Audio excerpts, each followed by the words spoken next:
Hi everyone. For my final project, I decided to make a Google site just because I think it's a really neat way to kind of gather information in a well-organized way. The first thing I wanted to talk about is just basically what hypertext and hypermedia is and how it can be used in the classroom. I did include a video talking about some tips if you decide to implement hypertext and hypermedia to give your kids more experiences. And the biggest reason I included the video is because it is an example of Powtoon, which is one of my kind of favorite new apps. Powtoon is just basically, it's like a slideshow, but it's animated and things move and it's more engaging for the kiddos. There is a little bit of a learning curve when you first make one, but once you kind of get the hang of it, they're not that hard to create. Then I wanted to move on to the different realities, and I'm talking about augmented and virtual reality. For augmented reality, one of the apps that I really liked was Aurasma because it lets you create those overlays quite easily, and I could see using that to make digital scavenger hunts and things like that in my classroom.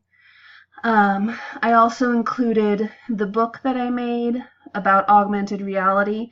And I made that using StoryJumper, which is kind of another tool that I could use as a publishing option for my kiddos when they're writing their own stories. It's really simple to use. It kind of has the feel of a slideshow when you make it, and it also allows you to have an audio track over your pages, which is kind of fun too. And then I move on to virtual reality, which is awesome, and I wish that I could use it. It really makes it feel like you actually have left your classroom and you've gone to another place, but you have to have these goggles to make it work, and for me that's just not practical. I have 26 kiddos in my class right now, and one headset is not going to cut it. And the school district doesn't have the money to buy something like that for me, and I don't have the money to buy enough to make it really useful.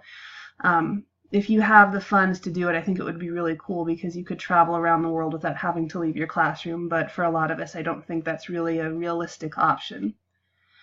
Which is where the 360-degree videos come in. They kind of have the feel of a virtual reality setting because you can swivel the camera while you're watching it and see all around you, but you don't have to have the headset. So you can take those virtual field trips and see all around you and kind of have that feel without the extra expense. I do recommend watching the videos first because they can cause some motion sickness. I know some of the roller coaster ones for me were a little sketchy on watching those. Okay, I'm going to move on to Google Earth. Google Earth is really fun to play with.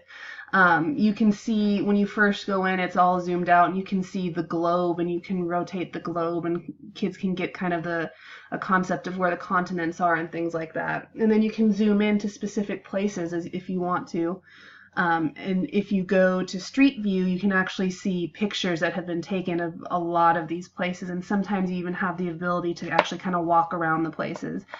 If you haven't checked out the Voyager feature, I would recommend that. It has some already pre-made journeys that you can take. I'm planning on using the Explorer's Age of Encounter journey with my kiddos when we get to our Explorer unit. It lets them look at the routes that some of the different explorers took around the world. Another thing I really liked that we talked about this semester was coding. It's not something that I'm really well versed in, but I think it's important that I give my kiddos exposure to it because there's a lot of job opportunities that come up for people that are able to code. I looked through the code.org website and I was really excited that it was pretty user-friendly and easy for my kiddos to understand, and I've already started implementing and playing with that a little bit in my classroom.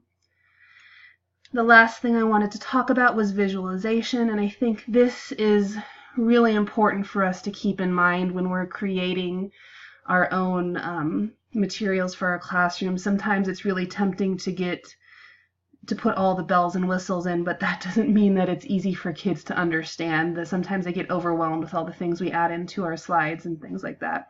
So we just need to be really careful that we're putting things that are useful and necessary into the things that we create.